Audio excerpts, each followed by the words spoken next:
শোনো না, কতদিন হয় কেক তৈরি করো নাই, তাই বলছিলাম কি যদি একটা কেক বানাই খাও তাহলে তোমাকে একটা জিনিস দেবো।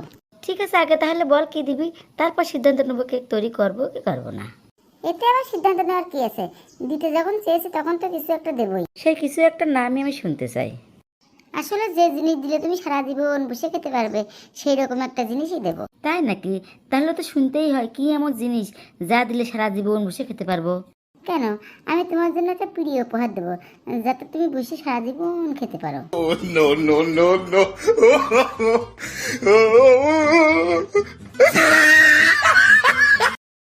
ওরে হতচ্ছাড়া, তুই আমার জন্য এই ভেবেছিস? আজ তোর একদিন কি আমার একদিন। এতে আবার একদিন দুদিন দেখার কি হলো? আমি কি এমন ভুল ভেবেছি? না, আপনি কিছু ভুল ভাবেননি। যা, তোকে মাফ করে দিলাম। তোর ওই গবের জল ভরা মগজ থেকে যে একটা বুদ্ধি বের হয়েছে, এতেই আমি খুশি। তাহলে চল এবার একটা কেক বানাই ফেলি। তো এর জন্য প্রথমেই নিয়ে নিলাম 1 কাপ ময়দা। এখান থেকে আবার ময়দা উঠাই ফেলছে কেন? আসলে কেকটাকে স্পঞ্জি করার জন্য ময়দা উঠাই নিলাম, আর তার জন্য যে পরিমাণ ময়দা উঠাই নিলাম ঠিক সেই পরিমাণ কর্নফ্লাওয়ার অ্যাড করে দিলাম। তো কতটুকু ময়দা উঠাই নিলে? কেন, 2 টেবিল চামচ ময়দা উঠাই তাতে 2 টেবিল চামচ কর্নফ্লাওয়ার দিয়ে দিলাম। এরপর এর মধ্যে আর কি কি দিতে হবে? এখন এর মধ্যে 1 চা চামচ বেকিং পাউডার ও 1/2 চা চামচ বেকিং সোডা, তারপর 2 টেবিল চামচ গুঁড়ো দুধ অ্যাড করে দিলাম। এরপর আর কিছু দিতে হবে না? না, আপাতত কিছু দিতে হবে না, তবে এই শুকনো উপকরণগুলো ভালো করে কয়েকবার করে চেলে নিতে হবে। তারপর একটা প্যাচুলার সাইজে এইভাবে মিশিয়ে নেব। আচ্ছা, 1 কাপ ময়দার জন্য তুমি কয়টা ডিম ব্যবহার করছো? এই তো এতক্ষণে তুই একটা জাত মতো প্রশ্ন করেছিস। 1 কাপ ময়দার জন্য আমি 4টা ডিম ব্যবহার করছি। 4টা ডিম ব্যবহার করছো? এতে আমার কোনো সমস্যা নেই, তবে ডিমের ভিতর থেকে এখন কুসুমগুলো উঠাই নিচ্ছ কেন? আসলে কেকটাকে বেশি সফট করার জন্য কুসুম আলাদা করে এভাবে বিট করলে আমার মনে হয় তাড়াতাড়ি ফোম তৈরি হয়ে যায়।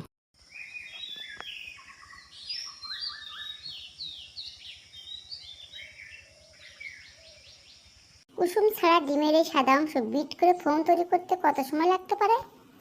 আসলে নির্দিষ্ট করে সময় বলা মুশকিল।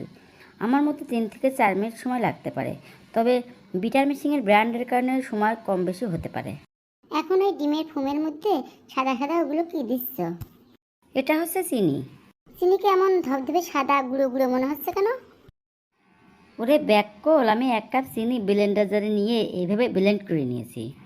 চিনি আবার ব্লেন্ড করে নেওয়া কি হলো? আজ তো চিনিকে এভাবে দেওয়া যায় না। হ্যাঁ, আস্ত চিনি এভাবে দেওয়া যায়, তবে ব্লেন্ড করতে একটু সময় বেশি লাগবে, তাই গুঁড়ো করে নিয়েছি। আচ্ছা, এই চিনি ফোমের মধ্যে কি একবারে দিতে হবে না ধাপে ধাপে দিতে হবে? তোর গাদা, একবারে দিলে ফোম নষ্ট হয়ে যাবে না, তাই চিনি ধাপে ধাপে দিয়ে ফোম তৈরি করে নেব। কয় ধাপে দিবা? এটাও তোকে বলা লাগবে? কেন, বললে সমস্যা কি? অবশ্য চিনি আমি 3 থেকে 4 ধাপে দেবো। এর চেয়ে কম দিলেও সমস্যা নেই, আবার বেশি ধাপে দিলেও সমস্যা নেই। এখন এই ডিমের ফোমের মধ্যে কি দিচ্ছ?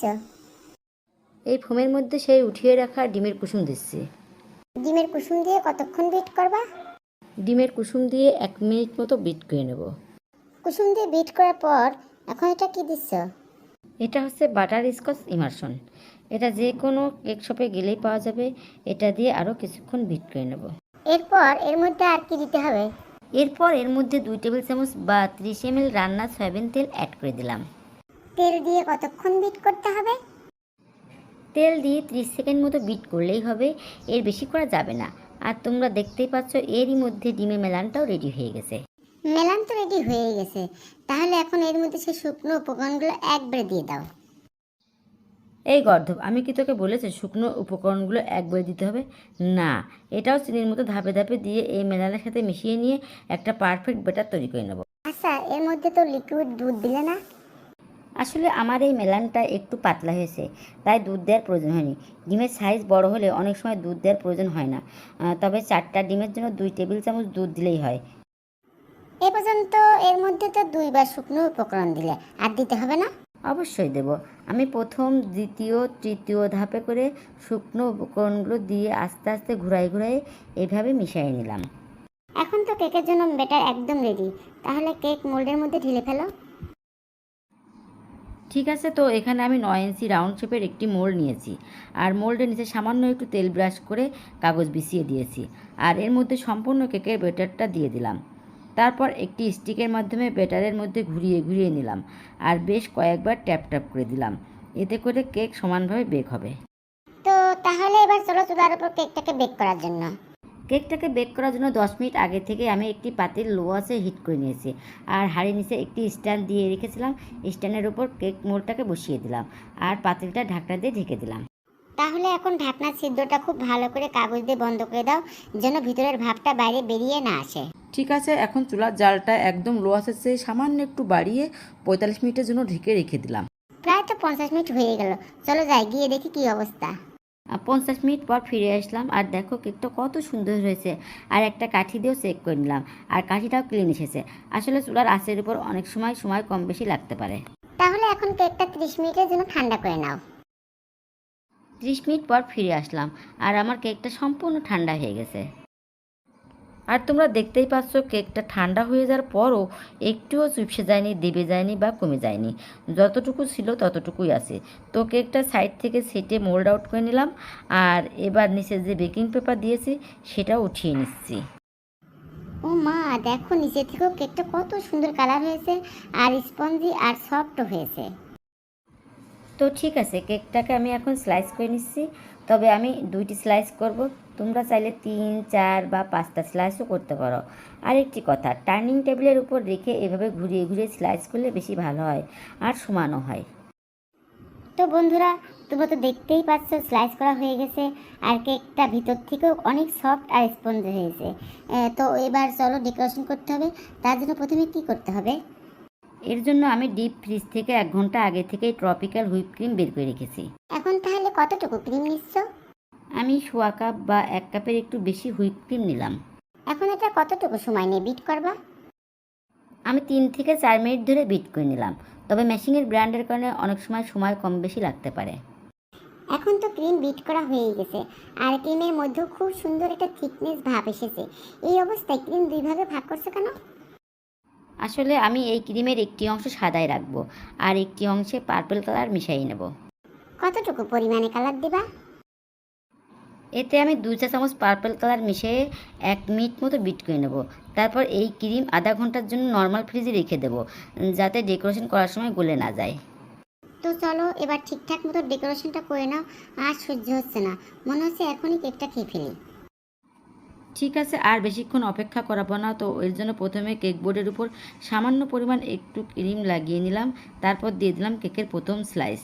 তারপর দিয়ে দিচ্ছি সুগার সিরাপ। এখানে আমি 1 কাপ পানির মধ্যে 4 টেবিল চামচ পরিমাণ চিনি একসাথে মিশিয়ে এই সিরাপটা তৈরি করে নিয়েছি। সুগার সিরাপটা সম্পূর্ণ কেকের উপর দেওয়া হয়ে গেল। এখন তাহলে এর উপর আর কি দিবা?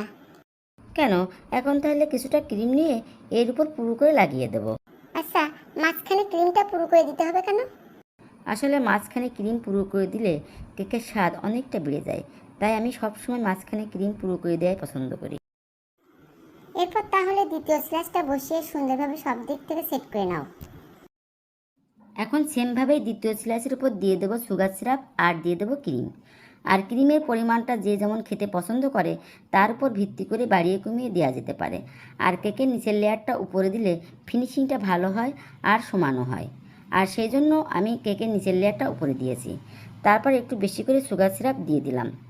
তাছাড়া কেকের এই পার্টটা হার্ডও হয়, যেহেতু এটা নিচের দিকে থাকে। সুগার সিরাপটা দেওয়া হলো, এখন তাহলে ক্রিম লাগিয়ে কেকটা তাড়াতাড়ি শেষ করো তো বাপু। আর কতক্ষণ লাগবে?